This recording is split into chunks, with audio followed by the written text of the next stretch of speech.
managing diverse landscapes. And our first presenter is Sweetser from Stanford. And his paper is entitled Muslims and Yugoslav Socialism, Djilas and Andrić, and Depictions of Violence Against Muslims. Thank you so much. I'm really so happy to be back here this year. Thank you for having me back. And yes, I will be talking about quite a different topic from last year, switching topics temporally as well as geographically. When the topic of Yugoslavia and Muslims is brought up, perhaps many people immediately think to the bloody breakup of the second Yugoslavia in the 1990s and what many see as the genocide of Muslims by Bosnian Serbs and Bosnian Croats. However, this approach is epitomized perhaps in George Kennan, former U.S. ambassador to Yugoslavia and to the Soviet Union, and his reflections on the outbreak and breakup of Yugoslavia in 1993, where he says that deeper traits of character, that's caused by deeper traits of character, inherited presumably from an ancient tribal past, a tendency to view the outsider with deep suspicion as a fearful and implacable enemy to be rendered harmless only by total and unpitying destruction. In an effort to push back against such reductionist views of the history of Yugoslavia and the groups that make it up, it can be difficult when some of the key figures that one would hope are just easily able to associate with a broader idea of Yugoslav unity and socialist Yugoslavia, such as Ivo Andrić and Milovan Djilas, would be key proponents of Yugoslavism, but even their own works are complex. As a brief introduction for those unfamiliar, Ivo Andrić is a Nobel laureate in 1961. He is a diplomat for the Kingdom of Yugoslavia, the first Yugoslavia existing in the interwar period, and also a member of eventually the League of Communists of Yugoslavia and a member of the deputy in the National Council of Congress of Yugoslavia. Milovan Djilas is a member of the Communist Party of Yugoslavia Central Committee for nearly 2 decades before he famously falls from power in 1954 and is noted as one of the chief dissidents of the Cold War era. Both of these writers focus on the history of Islam in the Balkans in several expository works, and their magnum opuses, Ivo Andrić's Nadrina Truprije, The Bridge on the Drina, and Milovan Djilas's Svjetovi i Mostovi, Worlds and Bridges, both actually climax with instances of Christian violence towards Muslims. In the breakup of Yugoslavia, both figures become instrumentalized by national movements, epitomized for Ivo Andrić in his very own city now on the next to the titular bridge and the bridge on the Drina, Andrićgrad, which immortalizes he and his work associated with Republika Srpska, and also includes a statue to Petar Petrović Njegoš, who we'll get into in a minute.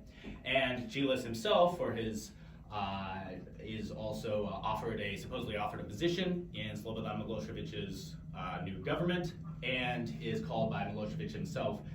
His views on Yugoslav socialism and his dissidents are viewed as the, quote, repentance of a fallen angel. But I would like to argue that, yes, Djilas and Andrić both write literary criticisms of Njegoš, who was often associated with Serb nationalism and violence against Muslims. And some of their most famous literary works also center on violence against Muslims in the Balkans. However, Djilas and Andrić do not find Njegoš admirable because of his depictions of violence against Muslims, nor do they include similar themes in their own literary works due to any personal aversions to Islam. Instead, their focus on Njegoš and these pseudo-historical events that they depict and that Njegoš depicts is part of a broader theme of struggle for national sovereignty of Yugoslavia that is foundational in what Djilas and Andrić see as the Yugoslav shared history and shared political destiny. And I'd like to explore that both by focusing on their works on Njegoš, their literary works, and then finally have a bit of a conclusion about their legacy to end up where we started, of how these figures become associated with these ideas of nationalism. Before continuing, just a few points of comparison, because there is some scholarship that places Djilas and Andrić in conversation, but they do seem to be slightly different figures. They're both of different generations. They both are Yugoslav revolutionaries, but of different revolutionary movements. Andrić is a national revolutionary involved in the Young Bosnian movement, which famously also includes Gavrilo Princip. And Djilas is, of course, a member of the Socialist Revolutionary Movement. They both become involved in these revolutionary movements while studying literature in university. They're both politicians turned writers. They obviously share these works that we'll examine, the expository works. Their entire literary bodies are focused on, I say historical realism, I mean realist works, in that they're focused on not key historical figures, but on supposedly average people set at different times throughout the region's history, and they cross paths in multiple times throughout their careers and comment on one another's work. And that's a quote about how Andrić is involved in the young Bosnian movement and his Yugoslav nationalism. A brief note on Njegoš before investigating their works on Njegoš. For those who don't know, Njegoš is the Prince and Orthodox Bishop of the Kingdom of Montenegro from 1831 to 1851. He's the author of epic poetry that in scholarly circles is considered to be foundational in South Slavic literatures, such as The Mountain Wreath, which climaxes with an event that is pseudo-historical, but the massacre of Muslims by Montenegrin Christians sometime around the close of the 18th century. But importantly for Andrić and Djilas, he's also the first person to use the term Yugoslavism, and he lays out broad plans for a Yugoslav state. He insists that all his works are published in Yugoslavia, and he has in his plans laid out that there would be a federal system of state structure. The state would have a single ruler. The Yugoslavs are divided into 3 tribes, the Serbs, the Croats, and the Bulgars, and each tribe will enjoy full autonomy with a viceroy as governor. All 3 tribes will keep separate ethnic names, but their common names will be Yugoslavs, and their state Yugoslavia. Of course, this political and idea of Yugoslavia changes at multiple times throughout history, but what Njegoš, Andrić, and Djilas all share in their conception of Yugoslavia is some sort of unitary struggle for a unitary South Slav state. Andrić and Djilas write several works on Njegoš, including Andrić's doctoral dissertation in 1924, and his Andrić's Njegoš as a tragic hero of Kosovo thought. And Djilas himself also writes 2 works on Njegoš, The Legend of Njegoš in 1952, and Njegoš, Poet, Prince, and Bishop in 1954. In their works on Njegoš, they focus on 2 key aspects of what they see as admirable in Njegoš. The first is, in their words, Yugoslavia's backwardness. That Yugoslavia, by virtue of being imperial domains of the Ottoman Empire, has had its historical progress hamstrung because of it. Its economic as well as spiritual and mental progress. Andrić says that because of their Ottoman dominion, they have a shackled life of the spirit and the mind in Bosnia, disfiguring it and molding it into an exceptional case.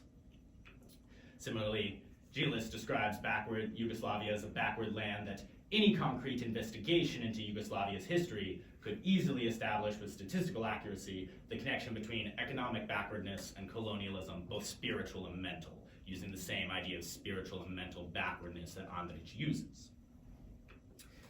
However, while they are supposedly historically backward, Njegoš's admirable qualities lie in that he is a progressive figure for the country. In Andrić's eyes, viewing Europe as more advanced than the Ottomans, Njegoš repeatedly tries to raise his Montenegro to Europe's level of advancement, as he owed Europe many political and intellectual debts, and he laments Njegoš's young death and his failure to actually bring about this massive change, as he will die young in his quest, in his own way and with his own understanding, to bring Europe closer to Montenegro and Montenegro closer to Europe. Similarly, Djilas states that in a Montenegro hampered by imperial domination, Njegoš, a religious idealist monarch, is a historically progressive force. In that terrible backwardness, Njegoš is a poetically transformed contradiction of reality itself. The bearer of the national liberation struggle is, above all else, a national monarch. And here you see that they have similar conceptions of Yugoslavism and where Yugoslavia is going, but Djilas, working with a Marxist-influenced understanding of what one could term teleological history, that Njegoš is a progressive figure who's leading Yugoslavia towards its eventual socialist inception, whereas in Andrić's two works, which before the foundation of Socialist Yugoslavia, are nevertheless expressing similar ideas without any sort of Marxist verbiage of the history as a backward land, that Njegoš is still a progressive figure in helping it advance economically, politically, emotionally, etc. And that's a summary, as I just said. It's hampered because of its imperial domains. He's a synecdoche Njegoš of a Yugoslav identity, and they have different conceptions of Yugoslavia, but nevertheless a shared goal of a unitary state. To turn from their non-literary works to their literary works, it's key to emphasize that many scholars have certainly looked at Andrić as being heavily influenced by the role of legend and history in his works, and Djilas, citing Andrić as one of his literary influences, is also very similar. It's that not necessarily Njegoš's actual acts that are important, but the legend associated with him that then builds into their understanding of a Yugoslav nation that is united through its shared history, the shared history of the land, when it can't be united because of shared ethnicity, shared religion, or even shared language. To use a specific example of Andrić's historical outlook, in a non-literary work about the role of history and legends, he writes, "In those tales, both oral and written, it is in those tales, both oral and written, that the true history of mankind is contained, and perhaps it is possible, if not to know, then at least to glimpse in them the meaning of that history." And that's then reflected in his magnum opus, the Depictions on the Drina, where the Bosnian land itself, where the Drina flows with the whole force of its green and foaming waters, from the apparently closed mass of the dark, steep mountains since time immemorial. The stony banks along the river hold hoofprints of ancient days and long-dead warriors. Great heroes lived on the earth in those days. Similarly, in Djilas, emphasizing again the role of the idea and the legend in Njegoš and history, Yugoslavism was for Njegoš something higher and deeper than a political goal. It was a union of peoples ordained to share the same destiny. He sees that the long history of conflict in the region between Ottoman and Christians is imbued with the history and the land itself. The colors here were thick and dark, the hills harsh and rough. Man was not only in conflict with nature, but into that conflict he introduced something harsh and irreconcilable. This was the more incomprehensible and terrible, that it happened in a land where men still lived in the bosom of nature, bound to her currents. They still spoke of conversations amongst the stars, and sought for the secrets of plants, of waters, and of caves, as if from understanding beings or from divinities. Both figures likely anticipated that their depictions of this violence against Muslims and their non-literary readings of the role of Njegoš and Islam in the region's history could easily be misread.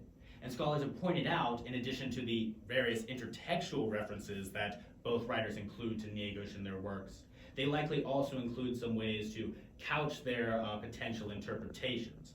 Most famously in The Bridge on the Drina, when the Ottoman scholars are debating the memorial plaque on the bridge that harkens back to its founding, he writes, "Because of their literary shortcomings, their thick heads and lively imaginations, each of the local scholars read and interpreted in his own way.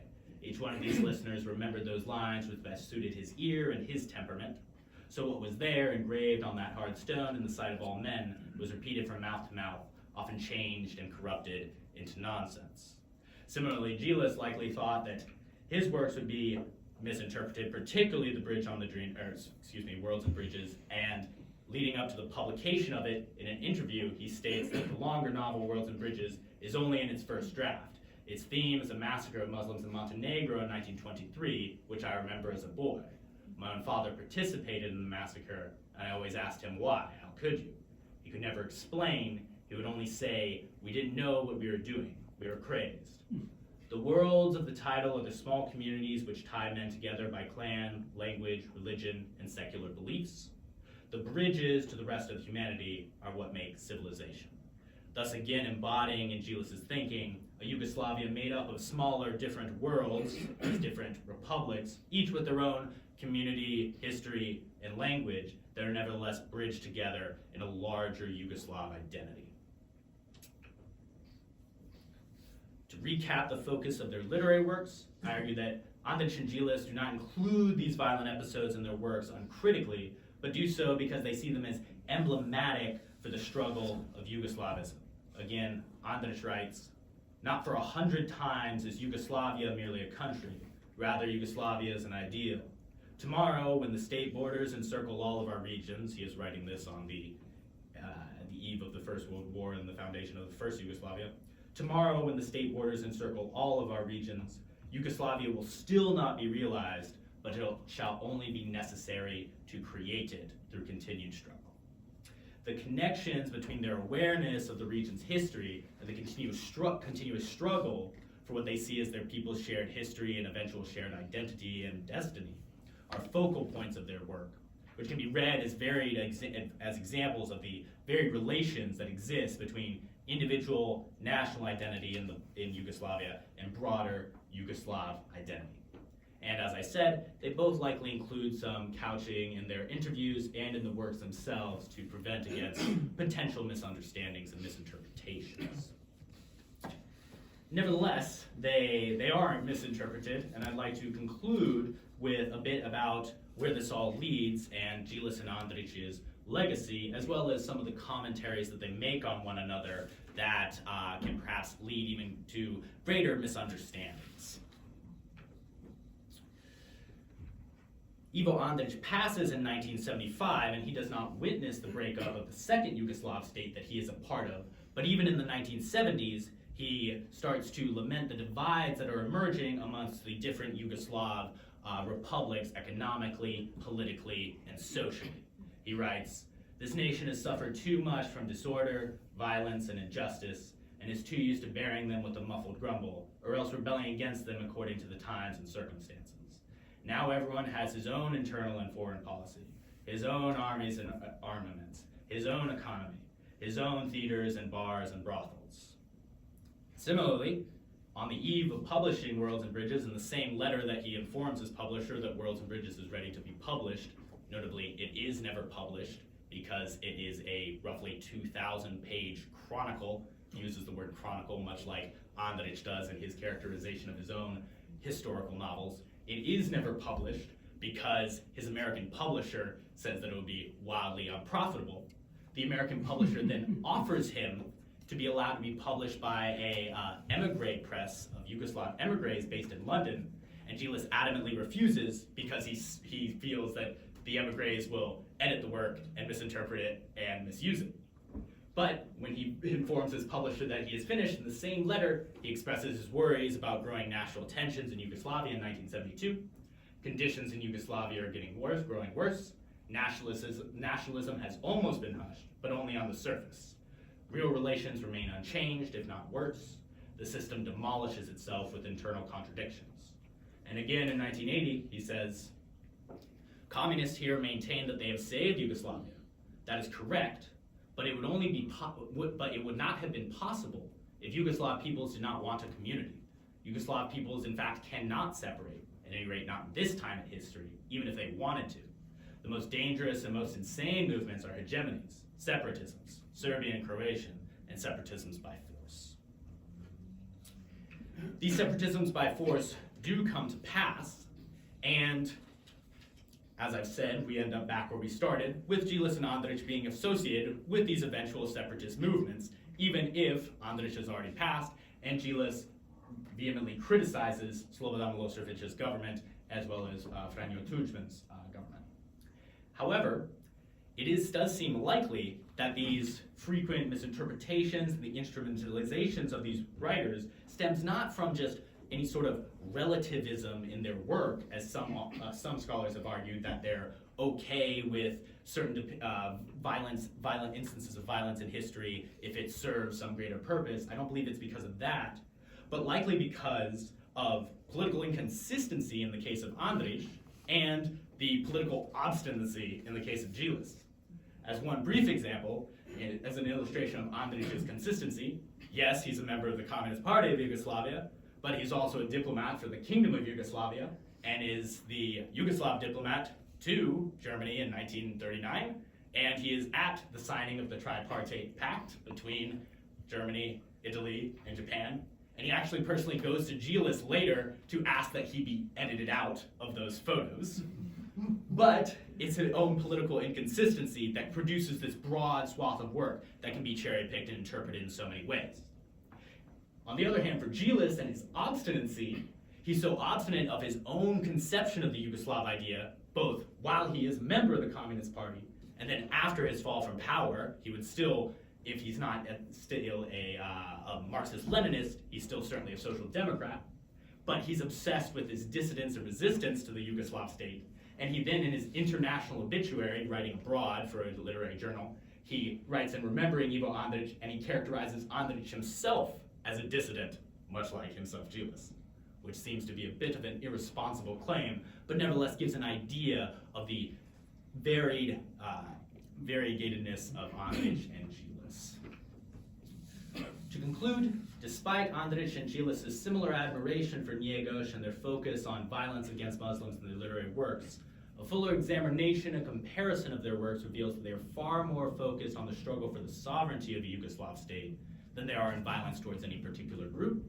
And the differing paths and ideas that Andrić and Djilas and their different backgrounds that they take to reach their similar conceptions of Yugoslavism make them a superb case study of the delicate relationships between socialism and nationalism and narrower national identity and broader Yugoslav identity in the Balkans, which hopefully, as we've seen, cannot be thought of as binary opposites. Thank you.